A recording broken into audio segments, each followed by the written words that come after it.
they provide the phytonutrients. So plants have their own particular way of defending and protecting themselves, just like we have immunity, just like we have skin to protect ourselves. Plants have phytonutrients that they have in nature to defend and protect themselves.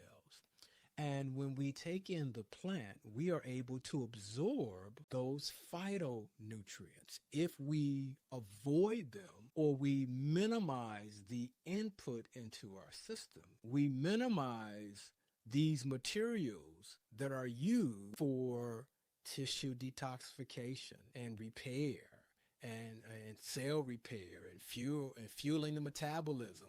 All of these things are encapsulated in the foods that we eat.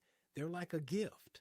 And when we unwrap that gift by chewing and masticating our food properly, not in a rush, but chewing it and releasing the gifts inside, then our body can build tissue. It can detoxify. It can repair cells. It can fuel metabolism.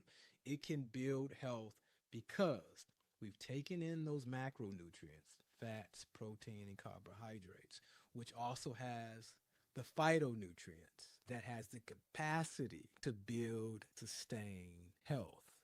So that has to be the direction that we go.